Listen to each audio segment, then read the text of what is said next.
రైతుల గురించి గత బీఆర్ఎస్ ప్రభుత్వం గొప్పలు చెప్పుకోవడం తప్ప చేసిందేం లేదన్నారు పెద్దపల్లి ఎంపీ గడ్డం వంశీకృష్ణ. బీఆర్ఎస్ హయాంలో రైతుల ఆత్మహత్యలు జరిగాయన్నారు. రైతుల గురించి ఆలోచించే ఏకైక ప్రభుత్వం కాంగ్రెస్ అని అన్నారు. ఇక మంచిర్యాల జిల్లా చెన్నూరులో రైతు రుణమాఫీపై ఎంపీ వంశీకృష్ణతో Sagar face to face. Mancherial జిల్లాలో రైతు రుణమాఫీ సంబరాలు ఘనంగా జరుగుతున్నాయి. పెద్దపల్లి జిల్లాలో మంచిర్యాల జిల్లాలో ఇప్పుడే పెద్దపల్లి ఎంపీ గడ్డం వంశీకృష్ణ చెన్నూరు నియోజకవర్గంలోని టేకుమట్ల గ్రామంలో రైతు వేదిక సంబరాల్లో పాల్గొన్నారు. సీఎం రేవంత్ రెడ్డి వర్చువల్ ద్వారా వీడియో కాన్ఫరెన్స్లో పాల్గొని రైతులతో పాటు వీక్షించారు.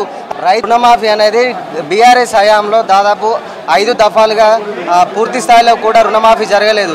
కాంగ్రెస్ ప్రభుత్వం వచ్చిన 6 నెలల్లోపనే ఏకపక్షంలో రుణమాఫీ జరుగుతుంది. దీంతో రైతులంతా కూడా ఆనందం వ్యక్తం చేస్తున్నారు. దీన్ని ఎట్లా చూడొచ్చు? ఒకటే విధంగా చూడాలండి. నేను క్యాంపెయినింగ్ అప్పుడు కూడా చెప్పినాను, టీఆర్ఎస్ పార్టీ నాయకులు అందరూ రైతు ద్రోహులు. ఎందుకంటే చేసే ఉద్దేశం ఉంటే మీరు ఈరోజు చూస్తున్నారు, రేవంత్ రెడ్డి గారు, రాహుల్ గాంధీ గారు, సోనియమ్మ గారు క్యాంపెయినింగ్ మేనిఫెస్టో రిలీజ్ చేసేటప్పుడు కూడా రైతుల రుణమాఫీ చేస్తామని చెప్పి మాట ఇచ్చినారు. ప్రభుత్వం ఫామ్ కాగానే అప్పుడు 100 రోజులు కాగానే మళ్ళీ ఎలక్షన్ కోడ్ రావడంతో అప్పుడు కాలేదు. కానీ ఆగస్టు 15 తారీఖు ముందు రేవంత్ రెడ్డి గారు సభాముఖంగా చెప్పడం జరిగింది, ఖచ్చితంగా రైతన్నకు మేము న్యాయం చేస్తాము, రుణమాఫీ చేస్తామని చెప్పి మాట ఇచ్చినారు. ఆ మాట ప్రకారం ఈరోజు ఎన్ని కష్టాలైనా అందరికీ తెలుసు, తెలంగాణ ప్రజలందరికీ తెలుసు, రాష్ట్రం మొత్తాన్ని అప్పుల పాలు చేసింది కేసీఆర్ సారు వాళ్ళ కుటుంబం అని చెప్పి దాదాపు 7 లక్షల కోట్ల పైన అప్పుల పాలు చేసిన తెలంగాణ రాష్ట్ర సమితి మన తెలంగాణ రాష్ట్రాన్ని. ఖచ్చితంగా ఎన్ని ఇబ్బందులు వచ్చినా మాట తప్పేదే లేదని చెప్పి సోనియమ్మ గారు ఒకసారి మాట ఇస్తే దాన్ని కట్టుబడి ఉంటుంది కాంగ్రెస్ పార్టీ అని చెప్పి ఇది మళ్ళొకసారి నిరూపించుకుంది. రైతులందరికీ ఒక మద్దతుగా ఉంటాము. రైతన్న వాడు ఒక్కోడుగా మిగిలిపోడు, మేమందరం ఉన్నామని చెప్పి, ప్రభుత్వం ఉందని చెప్పి దీనికి పెద్ద ఎగ్జాంపుల్, ఇది ఒక పెద్ద ఉదాహరణ.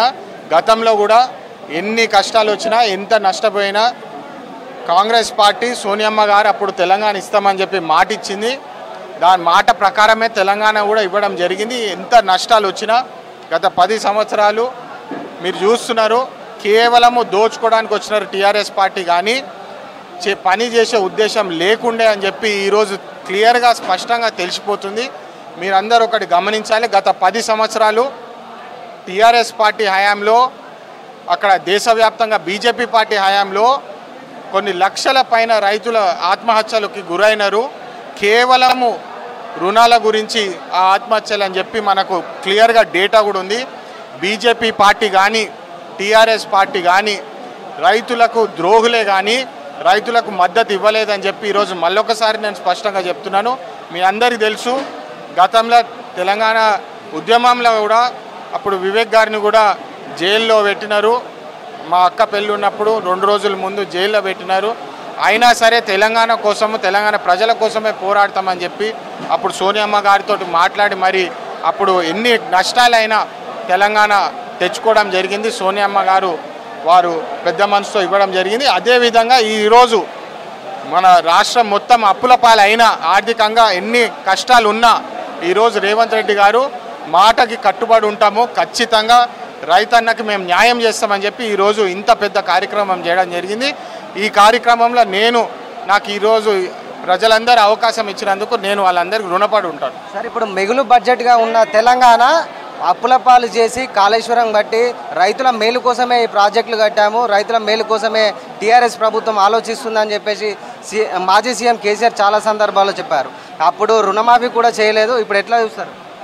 అదే చెప్తున్నానండి, ఇప్పుడు కూడా చెప్పినాను, కేసీఆర్ సార్కి రైతన్న కనపడలేదు. కేసీఆర్ సార్కి కేవలము వాళ్ళ కుటుంబ వ్యక్తులు, ప్రైవేట్ కంపెనీసు, ఇక్కడ కేసీఆర్ సారు, అక్కడ నరేంద్ర మోడీ గారు. నరేంద్ర మోడీ గ్యారంటీ అని చెప్పి ఈసారి ప్రచారం చేసినారు. కానీ మీరు చూస్తున్నారు, మోడీ గ్యారంటీ చెల్లదు, ప్రజలందరూ తిరిగి కొట్టినారు. ఆయన కట్టిన బ్రిడ్జులు కానీ ఎయిర్పోర్ట్లు కానీ అన్నీ కూలిపోయినాయి. కేవలము ఆయన దోస్తులకు, అదానీలకు, అంబానీలకు మణిపూర్లో ఇష్యూలు జరుగుతున్నాయి, హత్రస్లో ఇష్యూలు జరుగుతున్నాయి. కానీ నరేంద్ర మోడీ గారేమో పోయి అంబానీ పెళ్లిలో పోయి పుస్తుంటాడు. మా రాహుల్ గాంధీ గారేమో మణిపూర్ పోయినాడు, హత్రాస్ పోయి వాళ్ళకి అండదండగా ఉంటామని చెప్పి భరోసా కూడా ఇచ్చినారు. మళ్ళొకసారి చెప్తున్నాను, మాట ఇస్తే మాట తప్పేదే లేదు కాంగ్రెస్ పార్టీ నాయకులది అని చెప్పి ఈ సందర్భంగా రైతులందరికీ నా హృదయపూర్వక శుభాకాంక్షలు. రైతులకు అండదండగా ఉంటాము కాంగ్రెస్ పార్టీ అని చెప్పి. 1,00,000 కోట్లతో నిర్మించిన కాళేశ్వరం ప్రాజెక్టు ఇప్పుడు రైతులను ఆదుకునే పరిస్థితి లేదు. ప్రజాధనాన్ని దుర్వినియోగం చేయడం తప్ప రైతులకు నీళ్ళు అందే పరిస్థితి లేదు. ప్రస్తుతం మనం చూడొచ్చు, ఎల్లంపల్లి కాళేశ్వరం ప్రాజెక్టు చుక్క నీరు లేకుండా ఉంది. దానిపైన మీరు ఏం లేదండి, మేము అన్ని ప్రాజెక్ట్స్ మళ్ళా రీవిజిట్ చేసి ఎక్కడైతే ప్రజల సొమ్ముని దుర్వినియోగం చేసుకొని వాళ్ళు దోచుకున్నారో అదంతా అకౌంట్ తీసి మళ్ళా వాళ్ళకి శిక్ష పడేలాగా చేస్తాము. ప్రజలకు న్యాయం తగ్గేలాగా మేము పని చేస్తామని చెప్పి మళ్ళొకసారి తెలియజేస్తున్నాం. ఇది కాంగ్రెస్ ప్రభుత్వంతోనే రైతులకు మేలు జరుగుతుంది. కాంగ్రెస్ ప్రభుత్వంతోనే రైతులకు మేలు జరుగుతుంది. కాంగ్రెస్ పార్టీ రైతులకు అన్ని విధాల ఆదుకుంటుంది అని చెప్పేసి పెద్దపల్లి ఎంపీ గడ్డం వంశీకృష్ణ తెలుపుతున్న పరిస్థితి. కెమెరా పర్సన్ మల్లేష్తో కలిసి సాగర్, V6 న్యూస్, చెన్నూరు నుంచి.